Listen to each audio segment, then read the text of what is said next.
Et les marchés pourraient ne pas prendre pleinement en compte les risques liés à la géopolitique et aux perspectives économiques. Et la Banque centrale considère cela comme une menace potentielle pour la stabilité financière, a déclaré hier le vice-président de l'institution Luis de Guindos. En ligne de mire de son intervention, il pointe les doutes autour de la trajectoire de l'inflation, les perspectives de croissance économique et l'escalade des risques géopolitiques.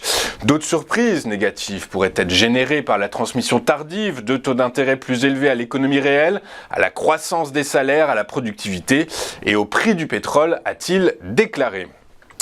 À l'international, alors qu'un accord a été trouvé hier entre Israël et le Hamas pour la libération de 50 otages israéliens en échange de 150 prisonniers palestiniens, l'accalmie dans les combats attendus n'aura finalement pas lieu avant demain.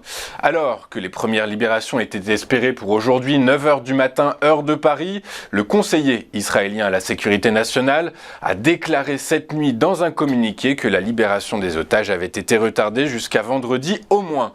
D'après la chaîne de télévision israélienne Cannes, citant un responsable israélien non identifié, la trêve aurait été retardée de 24 heures parce que l'accord n'aurait pas été signé par le Hamas et le Qatar. Cet accord, annoncé au 47e jour de guerre après l'attaque du Hamas sur le territoire israélien le 7 octobre dernier, intervient à un moment où, selon les autorités, les combats auraient fait plus de 16 000 morts dans les deux camps, dont une grande majorité de civils. Que s'est-il passé sur les marchés pétroliers hier ? Eh bien, vous en êtes sûrement rendu compte, mais les cours de l'or noir ont soudainement dévissé vers midi, perdant plus de 5% en à peine 2 heures. La raison de cette réaction brutale des marchés est due à l'annonce d'un report de la réunion ministérielle des membres de l'Organisation des pays exportateurs de pétrole et de ses alliés de l'accord OPEP+. Initialement prévue dimanche à Vienne, elle a été finalement reprogrammée au 30 novembre. Des sources internes à l'organisation ont indiqué à l'AFP que ce report était lié à des divergences au sein du cartel, notamment des désaccords entre l'Arabie Saoudite et des pays africains au niveau des quotas. En effet, selon les experts du secteur, il semblerait que l'Angola, le Congo et le Nigeria cherchent à augmenter leurs quotas pour 2024 au-dessus des niveaux provisoires convenus lors de la réunion de l'OPEP+ en juin dernier. Toujours selon les experts, ces désaccords entre membres du cartel vont probablement accroître la volatilité sur le marché au cours de la semaine prochaine. Que s'est-il passé sur les marchés financiers hier ? Eh bien, en Europe, les marchés financiers ont clôturé en ordre dispersé. Paris et Francfort ont salué les statistiques américaines qui laissent envisager un soft landing de la première économie mondiale. Sentiment de consommateurs, nouvelles demandes d'allocation au chômage et commandes de biens durables sont bien orientées. Résultat, le CAC 40 a gagné 0,43% à 7260 points, alors que le DAX s'est lui apprécié de 0,36%, juste sous la barre des 16 000 points. À Londres, le FTSE a lui été mis sous pression par les résultats trimestriels de Kingfisher, qui a cédé 7% après avoir revu de nouveau à la baisse ses objectifs annuels. Résultat, le FTSE a cédé 0,17% à 7469 points. Aux États-Unis, à la veille de Thanksgiving, les principaux marchés actions ont terminé la séance dans le vert, les investisseurs semblant toujours miser sur un pivot de la Fed au plus tard à la fin du S1 2024. Dans cet environnement, le Dow Jones a pris 0,53% à 35 273 points, le S&P 500 a gagné 0,41% à 4 556 points et le Nasdaq a de son côté avancé de 0,46% à 14 265 points. En France, alors que le SBF 120 s'est octroyé 0,47%.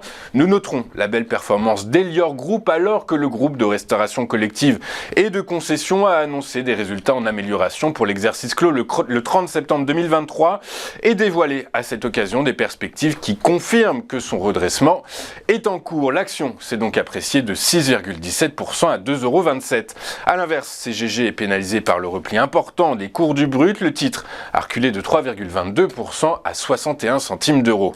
Sur le marché des rendements obligataires, suite aux bonnes statistiques américaines, le prix des obligations a baissé. Inévitablement, les rendements ont fait le chemin inverse, mais avec parcimonie, puisque le rendement du Bund à 10 ans a gagné 1 point de base à 2,567%, alors que celui à 2 ans a pris près de 4 points de base à 3,015%. À l'heure de la clôture en Europe, le rendement du Treasury à 10 ans avançait lui de 1,5 point de base à 4,4334%. 4,44% contre un peu moins de 5 points de base pour le taux à 2 ans à 4,92-95%. Sur le Forex, alors que la bonne santé de l'économie américaine laisse suggérer que la Fed maintiendra ses taux à des niveaux élevés, l'euro a reculé de 0,4% à 1,0865 $. Enfin, les prix du pétrole ont limité leurs pertes hier après avoir initialement décroché suite au report de la réunion de l'Alliance OPEP+. Le marché semblant plus focalisé sur la demande que sur l'offre, le baril de Brent de la mer du Nord pour livraison en janvier a perdu 0,59%, clôturant à 81,96 $. La référence européenne avait lâché jusqu'à 4,89%. En séance, quant au baril de West Texas Intermediate, de même échéance, il a lui reculé de 0,86% à 77,10 $. Il avait plongé jusqu'à 5,11% un peu plus tôt dans la journée. Nous allons marquer une toute première pause dans cette édition du 23 novembre 2023 et juste après, comme convenu, nous retrouverons pour l'ouverture de la séance à Francfort Eric Seban. À tout de suite sur Téléfinance.